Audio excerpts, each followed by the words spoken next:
We're going to take you to Ottawa now. NDP Leader Jagmeet Singh is speaking, and just moments ago, he was talking about the CP railwork stoppage and the situation in Ukraine. Let's listen. We would be firmly against that. We believe that the right thing to do right now is to get back to the negotiating table. There is a strong, important role of workers being able to raise concerns and to be able to use their ability to strike as a way to raise concerns. And when back to work legislation is used so cavalier, we believe it should never be used. But when it's used in a cavalier way, what happens is then employers don't have any interest in negotiating with workers. It makes for worse work conditions, and it makes for an undermining of the workers' ability to negotiate fair wages and fair work conditions. So absolutely think that this is not at all appropriate to bring back to work legislation, and that instead there should be pressure applied on the employer to return to the negotiating table and to work out a deal with workers. En français? En français, non, on oppose un projet de loi pour forcer. We are opposed to a bill that would force workers to go back to work. We're against this approach. This is because we believe it affects workers' ability to improve working conditions and pay. It's an important right for Canadian workers. It's important that workers can negotiate better working conditions and good salaries.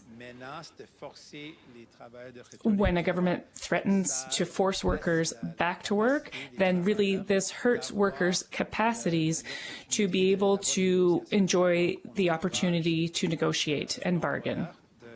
We encourage employers to return to the bargaining table. We hope we can negotiate a resolution. The war in Ukraine has gotten NATO members talking about increasing defense spending. The head of NATO is saying that he'd like to see Canada and other countries increase their defense spending. What's the NDP's position on whether Canada should increase defense spending up to the 2% of GDP that's been called for? Well, first of all, I want to acknowledge that we are in a world now where people are certainly seeing that it is a scarier place and not the same place that it's been before. And so there's a certain, a real fear that we're in a scarier world. And I acknowledge that. And then the question is, what do we do in response to that? If we're talking about making sure the people that serve in our armed forces are able to do their jobs, are able to have the resources and equipment they need to do the jobs that we ask of them, absolutely, we believe that they should be resourced in a manner appropriate for the task that we ask them to do. But if we're talking about what we need to do to make the world a safer place, I believe there's many different approaches to that.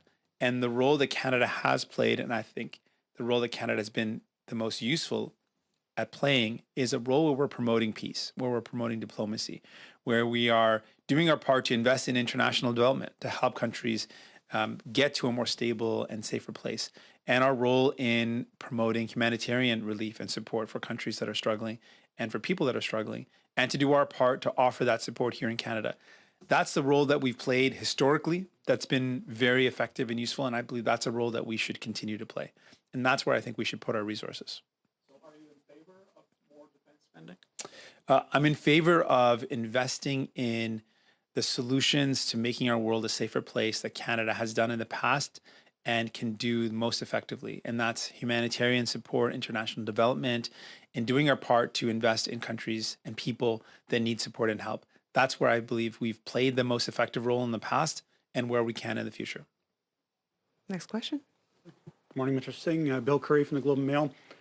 You mentioned in your opening comments concern about constituents and the price of groceries.